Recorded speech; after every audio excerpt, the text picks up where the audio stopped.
வணக்கம். நீங்களும் உங்கள் அன்பு குடும்பமும் எல்லா வளமும் பெற்று வாழ்க வளமுடன். நான் சத்யதேவ் ரோஷன் பேசுகிறேன்.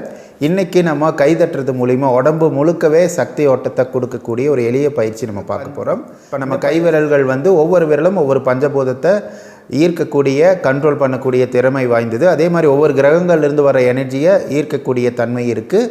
அதே மாதிரி உடம்பில் இருக்கக்கூடிய முக்கியமான உறுப்புகளுக்கு அதோட இயக்கத்தை தூண்டக்கூடிய தன்மையும் கைவிரலுக்கு இருக்குது. இதை பற்றி நிறைய நாங்கள் பதிவுகள் போட்டிருந்தோம். இப்போ டைரெக்டாக அந்த பயிற்சிக்கு போய்க்கலாம். முதல் ஸ்டெப் என்னென்னா, உங்கள் கைவிரல்களில் ஒவ்வொரு விரல்களையும் இப்படி பிடிச்சி விடுங்க. ஒரு 3 முறை பிடிச்சி விடுங்க.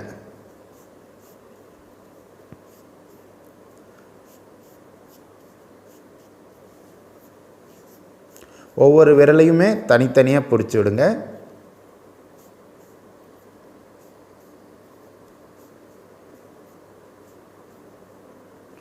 இந்த கையில் பிடிச்சிடலாம்.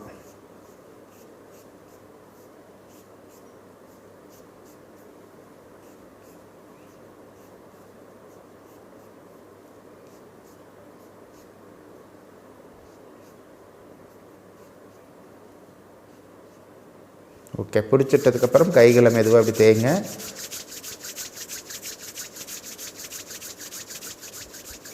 தேய்ச்சதுக்கப்புறம் நம்ம இடது கையை இது மாதிரி நேராக வச்சுக்கோங்க. வச்சுக்கிட்டு வலது கையை இந்த மாதிரி குத்துற மாதிரி வச்சுக்கோங்க. பெருவிரலை 4 விரல்களை உள்ளே மடித்து வச்சுக்கிட்டு பெருவிரலை இப்படி வச்சுக்கோங்க. இப்படி வச்சுக்கிட்டு 2 முறை உள்ளங்கையில் நம்ம குத்துறோம். கொஞ்சம் பலமாக குத்துங்க. 2 தடவை குத்துனா போதும். அங்கே குத்தும்போது என்ன நடக்கும் அப்படின்னா, இதயத்துக்கு வரக்கூடிய இரத்த ஓட்டம் நல்லாயிருக்கும். இதயம் வீக்காக இருந்ததுன்னா பலப்பட ஆரம்பிக்கும். ஓகேங்களா? அதே மாதிரி இந்த கையிலையும் நம்ம குத்த போகிறோம். வலது கையில் இப்போ அதே மாதிரி குத்த போகிறோம். 2 முறை குத்துனா போதும். ஓகேங்களா? குத்திட்டு இப்படி கையை வச்சுக்கோங்க. அதுவும் அப்படியே ஒரு 2 நிமிஷம் இந்த மாதிரி அமைதியாக வச்சுக்கோங்க. மேலே பார்த்து மாதிரி வச்சுக்கோங்க. கண்களை மூடிட்டு அந்த பகுதியை அப்படியே கான்சன்ட்ரேட் பண்ணுங்கள். இந்த மாதிரி நீங்கள் பண்ணும்போது இதயத்துக்கு போகக்கூடிய அந்த சக்தி ஓட்ட பாதை நல்லா கிளியர் ஆயிரும். பிளாக்கேஜெல்லாம் இருந்துச்சுன்னா அதெல்லாம் கிளியர் ஆயிரும். அடுத்த ஸ்டெப் என்ன பண்ண போகிறோன்னா, நம்மளோட உள்ளங்கையை பூமியை பார்த்த மாதிரி கீழ் நோக்கி இப்படி வச்சுக்கோங்க. வச்சுக்கிட்டு இன்னொரு கையால், இப்போ இடது கை நம்ம அது மாதிரி வச்சுருக்கோம், வலது கையால் 2 முறை இப்படி தட்டி விடுங்க. அதே மாதிரி இடது கையால் வலது கையை அதே மாதிரி தட்டுறீங்க. இந்த மாதிரி தட்டும்போது என்ன ஆகுன்னா, முதுகு சம்மந்தப்பட்ட பகுதிகளுக்கெல்லாம் சக்தி ஓட்டம் நல்லாயிருக்கும். முதுகு வலியெல்லாம் சரியாக போக ஆரம்பிக்கும். அந்த பகுதியில் இரத்த ஓட்டம், காந்தோட்டம், காற்றோட்டம், வெப்போட்டம் எல்லாமே நல்லா தூண்டப்படும். இந்த மாதிரி 2 முறை பண்ணிங்கன்னா போதும். நிறைய தடவை பண்ண வேண்டாம். அடுத்தது 3வது ஸ்டெப் என்ன பண்ண போகிறோம்னா, உங்களோட 4 விரல்களை 2 கையில் இருக்கிற 4 விரல்களில் இப்படி ஜாயின் பண்ணிக்கணும். இப்படி ஜாயின் பண்ணிக்கணும். பெருவிரல் மட்டும் ஜாயின் பண்ணக்கூடாது. இப்படி வச்சுக்கிட்டு ஒரு 9 முறை இது மாதிரி பண்ணுங்கள்.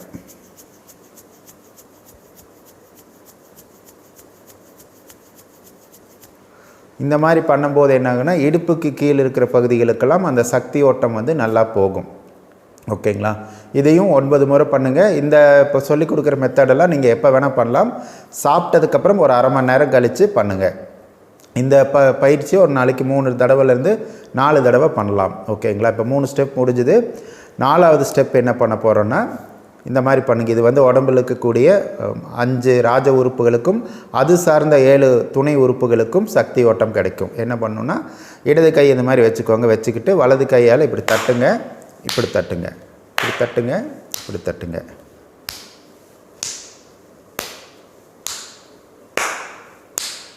இந்த மாதிரி 4 முறை பண்ணுங்கள். அதே மாதிரி வலது கையிலையும் நம்ம பண்ண போகிறோம்.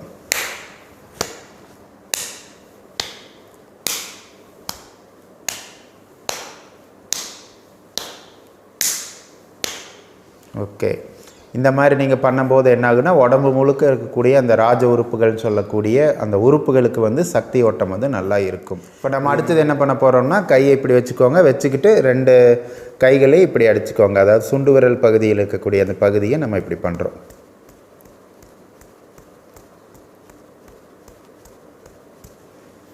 ஓகே, அடுத்த ஸ்டெப்பு நம்ம இந்த பகுதியை தூண்ட விட போகிறோம். ஜீரண மண்டலம் ஸ்ட்ராங்காக இருக்கும். இந்த பகுதியை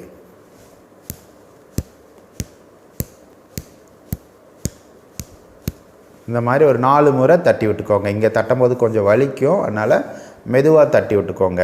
அடுத்தது கடைசியாக நம்ம என்ன பண்ண போகிறோம் அப்படின்னா, நம்ம இந்த மணிக்கட்டு இருக்குல்ல, இந்த பகுதியை வந்து தட்டி விட போகிறோம்.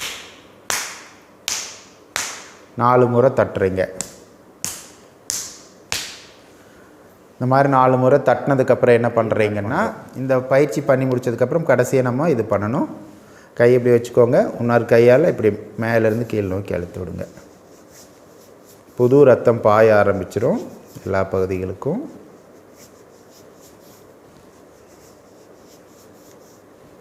ரிலாக்ஸ் ஆக ஆரம்பிக்கும். அதே மாதிரி இந்த கையிலையும் நம்ம பண்ணுறோம்.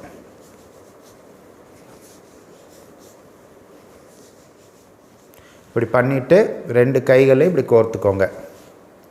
கோர்த்துட்டு அமைதியாக மூச்சை மெதுவாக உள்ளே இழுங்க, மெதுவாக வெளியிடுங்க. 27 முறை அது மாதிரி பண்ணணும். அப்படியே உடம்பு ஃபுல்லாக சக்தி பரவுறதை நல்லா ஃபீல் பண்ணுவீங்க. அப்படியே குறுகுறுன்னு இருக்கும். நல்லா சக்தியாக இருக்கும். காலையில் எழுந்திரிச்சு குளிச்சோன்னே எப்படி ஃப்ரெஷ்ஷாக இருப்போம் அந்த மாதிரி ஒரு ஃபீலிங் வரும் நமக்கு. இந்த மாதிரி 27 முறை மூச்சை உள்ளே இழுத்து வெளியிட்டதுக்கப்புறம் ஒவ்வொரு தடவை மூச்சை உள்ளே இழுக்கும் போதும் உங்களோட வேண்டுதலை வேண்டிக்கோங்க. ஒரே ஒரு வேண்டுதலை மட்டும் வேண்டிக்கோங்க. ஒவ்வொரு தடவை மூச்சு இழுக்கும் போதும் முக்கியமான ஒரு வேண்டுதலை நினச்சிக்கோங்க. வெளியிடும் போதும் அதே மாதிரி முக்கியமான வேண்டுதலை வெளியிடுங்க. இந்த பயிற்சி நம்ம கிழக்கு பார்த்து உட்காந்து பண்ணுறது நல்லது. இந்த மாதிரி கைகளை எடுத்ததுக்கப்புறம் நல்லாயிருக்கும். அப்படியே வந்து முகத்தில் இப்படி வச்சுக்கோங்க. வேண்டுதல்லாம் வேண்டி முடிச்சதுக்கப்புறம் முகத்தில் இந்த மாதிரி வச்சுக்கோங்க. ஓகே, இந்த பயிற்சி நீங்கள் ஒரு நாளுக்கு 4 தடவை பண்ணலாம். இந்த பயிற்சியை சாப்பிட்டதுக்கப்புறம் அரை மணி நேரம் கழித்து தான் பண்ணணும். ஓகேங்களா. இதை வந்து நீங்கள் உட்காந்துக்கிட்டு பண்ணலாம், நின்றுக்கிட்டும் பண்ணலாம். ஓகேங்களா. மெயினாக எந்த பயிற்சியாக இருந்தாலும் சமணங்கால் போட்டு உட்காந்துட்டு பண்ணுறது நல்லது.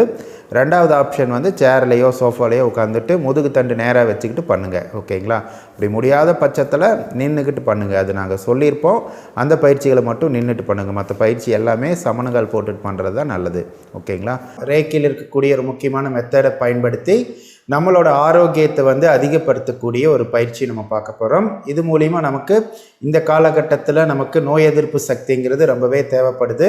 குடும்பத்தோட ஆரோக்கியமாக இருக்கிறதுக்கான ஒரு எளிய பயிற்சிகளை பார்க்கலாம். இந்த பதிவை முழுமையாக பாருங்கள். இதில் நிறைய விஷயங்கள் நாங்கள் சொல்ல போகிறோம். உங்கள் கைகளை நல்லா இந்த மாதிரி தேய்ச்சிக்கோங்க. 9 முறையிலேருந்து 18 முறை வரைக்கும் நல்லா தேய்ச்சிக்கிட்டு உங்கள் உள்ளங்கையால் உங்களுக்கு முன்புறத்தில் வந்து ஸ்வஸ்திக் சிம்பலை வரைங்க. ஸ்வஸ்திக் சிம்பிள் அந்த படத்தில் கொடுத்துருக்கிற மாதிரி அதே மாதிரி வரைங்க. அதான் உள்ளங்கை வழியாக இருக்கக்கூடிய காந்த சக்தியை பயன்படுத்தி காற்றில் முன்னாடி வரையணும். ஓகேங்களா. ரொம்ப சிம்பிள் தான். இந்த மாதிரி நீங்கள் வரைங்க. இப்படி போடுங்க. ஓகேங்களா. கைகளிலிருந்து கான்சன்ட்ரேட் பண்ணி உள்ளங்கை வழியாக வெளியேறக்கூடிய காந்த சக்தி வழியாக இந்த மாதிரி வரைங்க. இந்த ஸ்வஸ்திக் சிம்பிளை உங்கள் உருவத்துக்கு முன்னாடி 9 முறை வரைங்க. வரைஞ்சிக்கிட்டு கைகளை வந்து ஸ்வஸ்திக் சிம்பிளுக்கு நேராக அப்படி வச்சுக்கிட்டு நீங்கள் வந்து உங்களுக்கு ஒரு பாதுகாப்பான சூழ்நிலையை அந்த சிம்பல் ஏற்படுத்தி கொடுக்கணும். அதே மாதிரி உங்களோட வாழ்க்கையில் எப்பவுமே நன்மைகள் மட்டுமே நடக்கணும். சுற்றி உள்ள மனிதர்கள் உங்கள்கிட்ட அன்பாகவும் ஆதரவாகவும் நடந்துக்கணும் அப்படின்னு சொல்லிட்டு அந்த ஸ்வஸ்திக் சிம்பலை பார்த்து நீங்கள் சொல்லுங்கள். ஓகேங்களா. இந்த மாதிரி நீங்கள் அந்த ஸ்வஸ்திக் சிம்பலை டெய்லியும் முன்னாடி வரைஞ்சிக்கிட்டு அந்த நாளை தொடங்குங்க. உங்களுக்கு அந்த நாள் அற்புதமான நாளாக அமையும். இதை வந்து நம்ம வீட்டுக்கு முன்னாடி கூட வரைஞ்சி வச்சுக்கலாம். வீட்டை நோக்கி நின்றுக்கிட்டு அந்த ஸ்வஸ்திக் சிம்பலை வரைஞ்சி இந்த வீட்டுக்கு நீ தான் பாதுகாப்பாக இருக்கணும், வீட்டில் இருக்கிறவங்களுக்கு நன்மைகளை ஏற்படுத்தணும், ஆரோக்கியத்தை கொடுக்கணும். அதே மாதிரி இந்த மாதிரி நீங்கள் வீட்டில் இருக்கிறவங்களுக்கெல்லாம் எப்படி இருக்கணும்னு நினைக்கிறீங்களோ, செல்வ செழிப்பாக இருக்கணும், நல்ல வேலை கிடைக்கணும், அந்த மாதிரி வியாபாரம் செழிப்பாக இருக்கணும், அந்த மாதிரி என்னென்னலாம் உங்களுக்கு தேவையோ அதையெல்லாம் சொல்லிக்கலாம். அதே மாதிரி நீங்கள் எங்கேயாவது வீட்டிலேருந்து வெளியில் பயணம் போகும்போதும் கூட உங்களோட வண்டி கார் வச்சுருந்தீங்கன்னா காருக்கு முன்னாடியும் அந்த சிம்பலை ஸ்வஸ்திக் சிம்பலை வரைஞ்சி சக்தியை கொடுக்கலாம். அதுக்கப்புறம் நீங்கள் எப்போவுமே உள்ளங்கையில் நம்ம வரைஞ்சி வச்சுக்கலாம். ஸ்வஸ்திக் சிம்பலை வரைஞ்சி அதுக்கப்புறம் இந்த மாதிரி நம்ம நம்பர்ஸ் எல்லாம் எழுதும்போது அதுக்கான பவரே தனி தான். ஓகேங்களா. நம்மளோட இம்யூனிட்டி பவர் அதிகரிக்கிறதுக்கு, நோய் எதிர்ப்பு சக்தி அதிகரிக்கிறதுக்கான முக்கியமான சில நம்பர்ஸையும் சிம்பிள்ஸையும் கொடுக்குறோம். அதை வந்து நீங்கள் பயன்படுத்த ஆரம்பிங்க. இப்போ படத்தில் இருக்கிற மாதிரி அப்படியே எழுதிக்கோங்க. படத்தில் இருக்கிறது அப்படியே நான் படித்து காட்டுறேன், அதே மாதிரி எழுதிக்கோங்க.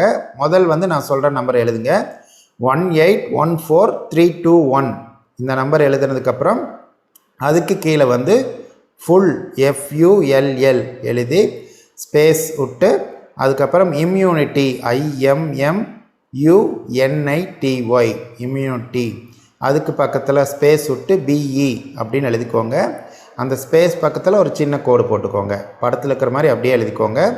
அடுத்தது இதுக்கு கீழே என்ன பண்ணணுன்னா 9 ஒன்றாம் நம்பர் எழுதணும். 1 1 1 1 1 1 1 1 1 இந்த மாதிரி 9 ஒன்றாம் நம்பர் எழுதிக்கோங்க. அதுக்கு கீழே வந்து 7 7 9 4 2 1 8 இந்த நம்பர் எழுதிக்கோங்க. அதுக்கும் கீழே வந்து 7 2 2 4 9 இந்த நம்பர் எழுதிக்கோங்க. அதுக்கும் கீழே வந்து 4 7 6 3 6 2 இந்த நம்பர் எழுதிட்டு ஒரு வட்டம் போட்டுக்கோங்க.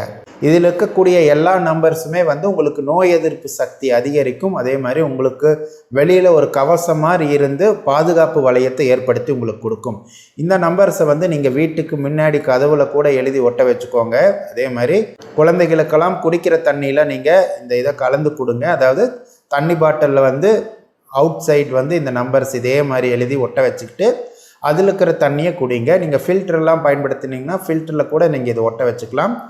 ஓகேங்களா? இந்த மாதிரி நீங்கள் தண்ணியில் கூட இந்த நம்பர்ஸ் இதில் சொன்ன மாதிரி எழுதி ஃபில் பண்ணிவிட்டு அந்த தண்ணியை எல்லாத்துக்கும் கொடுத்துட்டு வந்தீங்கன்னா ரொம்ப நல்லாயிருக்கும். அதே மாதிரி நீங்கள் தூங்கும்போது உங்களுக்கு ஆப்போசிட்டில் இதை நம்பர்ஸ் ஒட்டி வச்சுக்கோங்க. தலைக்கு பின்னாடி கூட இந்த நம்பர்ஸ் ஒட்டி வச்சுக்கிட்டு நீங்கள் தூங்குங்க. ஓகேங்களா? இதில் நிறைய முறையில் நம்ம பயன்படுத்தலாம். இந்த நம்பர்ஸில் நம்ம இடது கையில் எழுதிக்கலாம். நீங்கள் வெளியில் போகும்போது இடது கையில் வந்து இந்த மாதிரி எழுதிட்டு போனீங்கன்னா இது வந்து உங்களுக்கு ஒரு பாதுகாப்பை கொடுக்கும். நீங்கள் ஒரு பாத்திரத்தில் தண்ணி எடுத்து வச்சுக்கோங்க. அதுவும் கண்ணாடி பாத்திரமாக இருந்தால் ரொம்பவே நல்லது. இல்லாட்டி வேறு பாத்திரமாக இருந்தாலும் ஓகே. நீங்கள் என்ன பண்ணுறீங்கன்னா தண்ணி அதில் ரப்பி வச்சுக்கிட்டு கைகளை நல்லா இப்படி தேய்ச்சிக்கோங்க. ஒரு 9 முறையிலேருந்து 18 முறை இது மாதிரி தேய்ச்சிக்கோங்க. மெதுவாக தேய்ங்க. தேய்ச்சதுக்கப்புறம் கைகளை வந்து வானத்தை பார்த்த மாதிரி இந்த மாதிரி வச்சுக்கோங்க. வச்சுட்டு கண்ணை மூடிட்டு பிரபஞ்ச சக்தி வந்து உங்கள் உள்ளங்கையில் அப்படியே பரவுறதையும் உங்கள் உடம்புக்குள்ளே அப்படியே பரவுறதையும் நல்லா ஃபீல் பண்ணுங்கள். இந்த மாதிரி 1 நிமிஷத்துலேருந்து 5 நிமிஷம் வரைக்கும் கைகள் இப்படி வானத்தை பார்த்த மாதிரி வச்சுக்கிட்டு நல்லா ஃபீல் பண்ணுங்கள். பிரபஞ்ச சக்தி வந்து உங்கள் உள்ளங்கையில் பரவி உங்கள் உடம்பு ஃபுல்லாக பரவி நீங்கள் இருக்கிற அறை முழுவதும் பரவுற மாதிரி பாவனை பண்ணிக்கோங்க.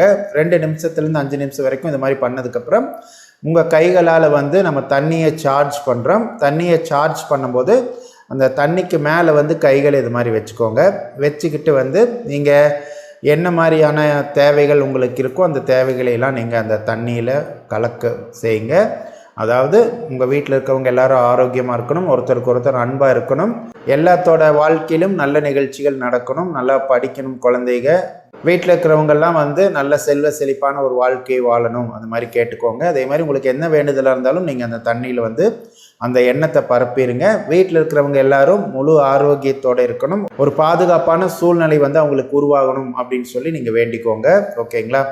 நாங்கள் நிறைய நம்பர்ஸ் ரேக்கியில் வந்து பண வரவுக்கும் அதே மாதிரி ரிலேஷன்ஷிப் ஓரியன்ட் அது சம்மந்தப்பட்டதும் கொடுத்துருக்கோம். அதில் நீங்கள் ஏதோ ஒரு நம்பரை கூட நீங்கள் உள்ளங்கையால் வரையலாம். தண்ணி மேலே தண்ணி இப்படி கீழே இருக்குன்னா தண்ணி மேலே வச்சு அந்த உள்ளங்கையிலேயே அப்படியே நீங்கள் பாவனை பண்ணிக்கோங்க. உள்ளங்கை வழியாக அந்த காந்த சக்தியை பயன்படுத்தி நம்ம வரையணும். இப்போ 9ஆம் நம்பர் வரையணும்னா எப்படின்னா இந்த உள்ளங்கையில் கான்சன்ட்ரேட் பண்ணிவிட்டு உள்ளங்கையிலேயே அப்படி 9 போடுங்க. ஓகேங்களா? 8ஆம் நம்பர்னால் 8, 5ன்னா இப்படி. ஓகேங்களா? இந்த மாதிரி நீங்கள் நம்பர்ஸையும் சிம்பிள்ஸையும் அந்த தண்ணிக்கு மேலே உள்ளங்கையால் நீங்கள் வரையலாம். வரைஞ்சி ஒரு அரை மணி நேரம் அந்த தண்ணியை அப்படியே விட்டுட்டு அந்த தண்ணியை எடுத்து நம்ம குடிச்சிக்கலாம். இந்த மாதிரி நீங்கள் எழுதலாம், இல்லாட்டி நம்மளோட எண்ணத்தை கூட அதில் பதிவு பண்ணலாம். அதே மாதிரி உங்களோட ராசிக்குரிய மந்திரத்தை வந்து இதே மாதிரி அந்த கையில் வழியாக எழுதி அதை வந்து நம்ம குடித்தோம்னா நமக்கு சக்தி கிடைக்கும். நீங்கள் அந்த ராசிக்குரிய மந்திரத்தை வந்து நம்ம உச்சரிச்சுக்கிட்டே அந்த கையை அது மேலே வச்சோன்னாலும் கை வழியாக வந்து அந்த மந்திரத்தோட சக்தி வந்து அந்த தண்ணிக்குள்ளே பரவிடும். ஓகேங்களா?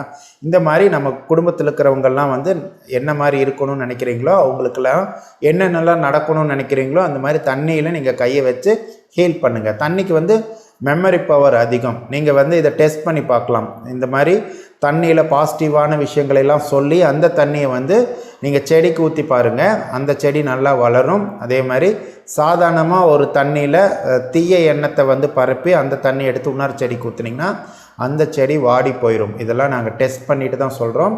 நம்ம வீட்டில் இருக்கிறவங்களுக்கெல்லாம் கொடுக்கலாம். அதே மாதிரி வீட்டில் வந்து தெளிச்சு விடலாம். வீட்டுக்கு வாசலுக்கு முன்னாடியும் வீட்டில் இருக்கக்கூடிய ஒவ்வொரு கார்னர்லேயும் நம்ம தொளிச்சு விடலாம். இந்த மாதிரி பண்ணிட்டு வரும்போது நம்ம வீட்டுக்குள்ளே நெகட்டிவ் எனர்ஜி இருந்துச்சுன்னா அதெல்லாம் ரிமூவ் ஆயிரும். நம்ம வாழ்க்கையில் நமக்கு ஒரு நல்ல திருப்பங்கள் வரும். நம்மளோட ஆரா வந்து ஸ்ட்ராங்காக ஆரம்பிக்கும். ஓகேங்களா? இந்த சிம்பிள்ஸ் இந்த நம்பர்ஸ் எல்லாம் நம்ம பயன்படுத்தி நம்ம வாழ்க்கையில் நிறைய விஷயங்களை நம்மளால் சாதிக்க முடியும். குறிப்பாக நமக்கு பொருளாதாரத்தில் ஈஸியாக வந்து முன்னேற முடியும். அதே மாதிரி உறவுகள் ரீதியான பிரச்சனைகள்லேருந்து நம்ம வெளிவர முடியும்.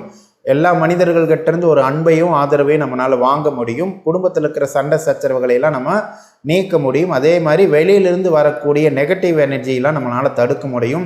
செய்வனை வச்சுருந்தா கூட நம்ம இதெல்லாம் பயன்படுத்தி நம்ம வெளியில் வந்துடலாம். அதே மாதிரி ஒரு குடும்ப உறவுகள் வந்து கணவன் மனைவிக்கு பிரச்சனை வந்து பிரிஞ்சுட்டாங்க அப்படின்னா அவங்கள சேர்த்து வைக்கிறதுக்கு கூட இந்த மாதிரியான நம்பர்ஸ் எல்லாம் நம்ம பயன்படுத்தி பண்ணலாம். நிறைய வேலை கிடைக்கிறதுக்கு இதை பயன்படுத்தி நிறைய பேர் வேலையெல்லாம் வாங்கியிருக்காங்க. பொருளாதாரத்தில் சீக்கிரமாக முன்னேறணுன்னாலும் இதையெல்லாம் நம்ம பயன்படுத்தலாம். எல்லா பதிவுகளும் நாங்கள் கொடுத்துட்டு வர்றோம். குடும்பத்தில் இருக்கிற பிரச்சனைகளை சால்வ் பண்ணுறதுக்கும் பொருளாதாரத்தில் மேம்படுறதுக்கும் நாங்கள் பதிவுகளை போட்டுட்டு வர்றோம். கண்டிப்பாக நீங்கள் ஒரு 10 பதிவை கண்டினியூவாக பார்த்தீங்கனாலும் அந்த பதிவில் எல்லாமே வரும். எங்களுக்கு ஒவ்வொருத்தர் கூடயும் நேரடியாக பேசுகிறதுக்கு டைம் இல்லை. இப்போ லாக்டவுனாக இருக்கிறனால ஆஃபீஸும் லீவ் விட்டுருக்கோம். ஒரு 3 மாதம் 4 மாதம் கழித்து தான் ஆஃபீஸே வந்து ஓப்பன் பண்ணுவாங்க. அதனால் கமெண்ட்ஸ்க்கெல்லாம் யாருக்கும் பதில் போட முடியாத சூழ்நிலை. அதனால் எங்ககிட்ட நிறைய பேர் பேசுகிறதுக்கு முயற்சி பண்ணுறாங்க. கண்டிப்பாக எல்லாத்துக்கூட எங்களால் பேசுகிறதுக்கு டைம் இல்லை. வந்து ஒரு சர்வீஸாக பண்ணிகிட்ருக்கோம். நாங்கள் நிறைய பிஸ்னஸ் பண்ணிகிட்ருக்கோம், நிறைய சோசியல் ஆக்டிவிட்டீஸ் பண்ணிகிட்ருக்கோம். அதே மாதிரி எங்களோட அமைப்பில் கிட்டத்தட்ட 1.5 லட்சம் பேர்த்துக்கு மேலே இருக்காங்க. அந்த அமைப்பு மூலிமா நிறைய நல்ல காரியங்கள்லாம் பண்ணிகிட்ருக்கோம். இந்த மாதிரி இதுக்கே எங்களுக்கு டைம் வந்து சரியாக இருக்குது. ஒரு நாளைக்கு 4 மணி நேரம் தான் தூங்குகிறோம் எங்கள் டீமே, மொத்த டீமே. அதனால் அவ்வளவு ஹார்ட் ஒர்க் பண்ணிகிட்ருக்கோம். எங்களால் கண்டிப்பாக தனி மனிதர்களை சந்தித்து பேசுகிறதுக்கு சுத்தமாக டைம் இல்லை. அதனால தான் எல்லா விதமான பதிவுகளையும் நாங்கள் போட்டுட்ருக்கோம். ஹெல்த் சம்மந்தப்பட்டது மட்டும் போடுறதில்ல, மற்றது எல்லாமே நாங்கள் போட்டிருக்கோம். ஏன்னா நாங்கள் எதையுமே வந்து ஃபீஸ் வாங்கிட்டு தான் உங்களுக்கு சொல்லிக் கொடுப்போம் அப்படிங்கிறது இல்லை. எல்லாத்தையுமே இலவசமாக கொடுத்துட்ருக்கோம். இந்த மாதிரி இதெல்லாம் உங்களுக்கு யாரும் இலவசமாக சொல்லிக் கொடுக்க மாட்டாங்க. எல்லாமே ஆயிரக்கணக்கான ஃபீஸ் வாங்கிட்டு தான் சொல்லிக் கொடுப்பாங்க. அதனால் இதை மதிப்போடு நீங்கள் இதெல்லாம் பயன்படுத்திட்டு வாங்க. நீங்கள் நிறைய இது மாதிரி பதிவுகளெல்லாம் பார்த்தீங்கன்னா தான் மறுபடியும் அப்டேட் பண்ணுவாங்க. நீங்கள் இதெல்லாம் அலட்சியப்படுத்திட்டு போனீங்கன்னா இந்த மாதிரி பதிவுகள் போடுறது வந்து நிறுத்திடுவாங்க. அதனால் பாருங்கள், நீங்கள் எல்லா வீடியோவும் பார்க்கணுன்னு அவசியம் கிடையாது. உங்கள் லைஃப்பில் டெவலப் ஆகணும்னு நினச்சிங்கன்னா ஒரு 10 வீடியோ பாருங்கள். அதே மாதிரி எங்கள் கூட பேசணும், ஏதாவது தெரிஞ்சுக்கணும்னு நினச்சிங்கன்னா கண்டினியூவாக ஒரு 10 வீடியோ பாருங்கள். உங்களுக்கான பதிவுகள் வந்து அதில் வந்து பதிவு பண்ணப்படும். ஓகேங்களா? அதனால் நாங்கள் ஒரு சில வருஷம் தான் வந்து இந்த யூடியூப்பில் பதிவெல்லாம் போட்டிருப்போம். அதுக்கப்புறம் யூடியூப் சேனலே இல்லாமல் போயிடும் எங்களுது. ஒரே ஒரு சேனல் தான் பர்மனெண்ட்டாக இருக்கும், ரிச் மைண்ட் செட். அதனால் நீங்கள் எல்லோரும் கண்டினியூவாக எங்களோட பதிவுகள்லாம் பார்க்கணுன்னு விரும்புனீங்கன்னா ரிச் மைண்ட் செட் சேனலை வந்து சப்ஸ்கிரைப் பண்ணிக்கோங்க. அதுக்கான லிங்க் வந்து கீழே கொடுக்குறோம். அதுதான் எங்களோட பர்மனெண்ட் சேனல். இப்போ நிறைய இதிலேருந்து டெலீட் பண்ண வீடியோஸ்லாம் மறுபடியும் புதுசாக வந்து அந்த ரிச் மைண்ட் செட் சேனலில் வந்து போடுவாங்க. அதை பார்த்துக்கோங்க. நீங்களும் உங்கள் அன்பு குடும்பமும் எல்லா வளமும் பெற்று வாழ்க வளமுடன்.